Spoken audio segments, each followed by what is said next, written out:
Dans la vidéo précédente, on a expliqué comment réaliser l'automatisation d'un château d'eau, ainsi que l'automatisation du puits qui alimente ce château. On a réalisé le fait que la pompe doit s'arrêter si le niveau d'eau dans le puits est bas, c'est-à-dire inférieur à un minimum. De même, la pompe à eau doit s'arrêter de fonctionner lorsque le niveau d'eau dans le château atteint une valeur maximum pour qu'il ne déborde pas. De plus en plus bas. Voyons comment ça marche, sachant que le château est déjà rempli. Partie d'un niveau d'eau supérieur à la hauteur maximale demandée. La pompe est alors inactive. Ouvrons le robinet de vidange du château. La pompe sera déclenchée dès que le niveau d'eau est inférieur à la hauteur maximale souhaitée. Voilà. La pompe, c'est-à-dire fait entrer l'eau pour remplacer l'eau évacuée dans le château. Si je ferme le château, la pompe s'arrête d'elle-même lorsque le niveau est encore atteint. Voilà. Et je crois que c'est compris. Attention, ce montage est dangereux. On ne tient pas compte des règles de sécurité d'électrocution. C'est donc seulement à titre de démonstration. L'enjeu que présente ce montage est que les capteurs réalisés pour déclencher la pompe au niveau de l'eau dans le puits et dans le château a été réalisé par des fils électriques alimentés directement par 220 volts. On risque donc d'avoir une électrocution grave.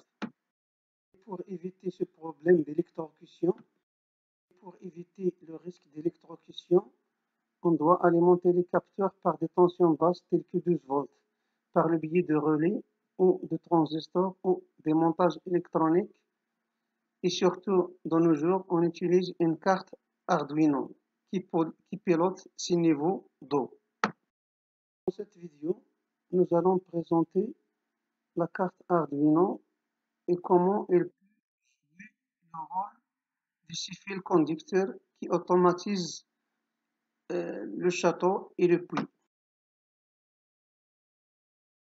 Nous avons ici un kit d'Arduino qui contient, en plus de la carte Arduino, plusieurs autres composants qui sont des capteurs, des fils de connexion électrique. Il contient la carte Arduino avec un connecteur vers l'ordinateur parce que c'est programmable, on peut la programmer. Et c'est un microprocesseur et il a des pins, les entrées et les sorties. On verra par la suite le détail. Puis des fils de connexion, faire des connexions. Puis une télécommande, peut-être c'est une télécommande infrarouge. Ça, c'est un capteur. Il se peut qu'il soit capteur d'humidité ou bien de lumière, ou bien, je ne sais pas encore. Ça, c'est la maquette. La maquette pour faire des montages avec des transistors qui peuvent être reliés à la carte Arduino, bien sûr par des fils. Puis, vous avez ici un autre circuit intégré. Jusqu'à présent, je ne m'intéresse pas à quoi ça correspond. Ça peut être un capteur. Ici, ce sont des fils de connexion. Des fils de connexion. Ça, c'est sûr qu'un capteur d'ultrasons. Voilà. Non, ou bien un microphone, je ne sais pas. Ça peut être un microphone. Puis, ça, c'est ce que je recherche. C'est très important, ce composant. C'est un relais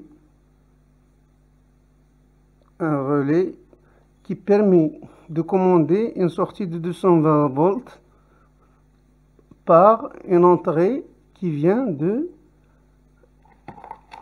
la carte Arduino, c'est-à-dire la carte Arduino communique avec ce relais. Et ce relais a une sortie comme un interrupteur qu'on peut commander et faire une liaison, même si la tension c'est 220 volts. Voilà. Puis, il y a pour l'affichage 8 segments à LED. Voilà. Une LED infrarouge. Une LED infrarouge.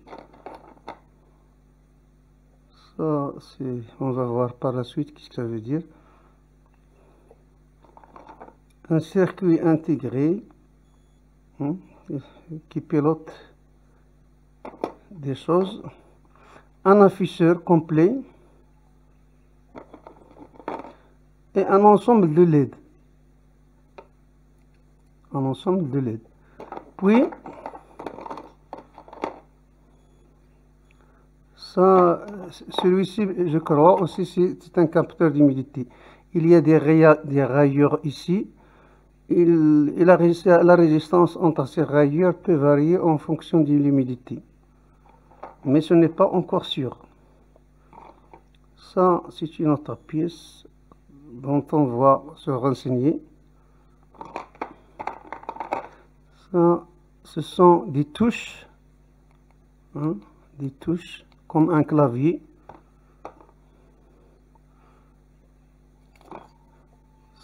Ça peut être un potentiomètre ou quelque chose comme ça.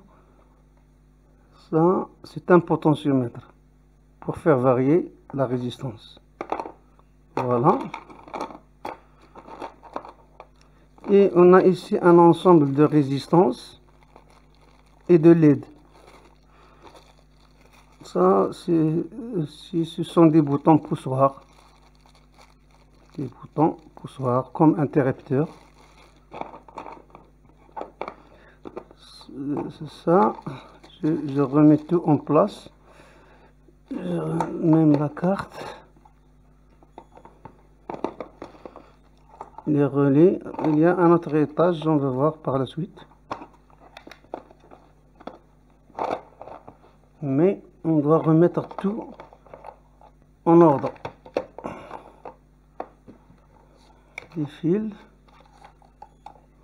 Voilà.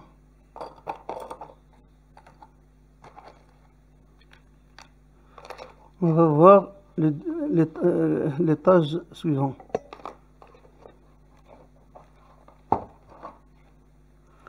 Toujours, vous avez un ensemble de fils connecteurs. Vous avez ici l'afficheur pour afficher sur un écran les résultats. Puis, ici, vous avez détecteur d'ultrasons pour des distances. Ça, c'est un bouton poussoir. Ça, c'est une autre interface. Ça, c'est un moteur électrique. Donc ça, c'est déjà de quoi ce qui est livré avec la carte Arduino. Et je crois que c'est une entité très complète. On aura donc dont on aura besoin pour réaliser les programmes pour des machines électriques ou c'est-à-dire surtout l'automatisation.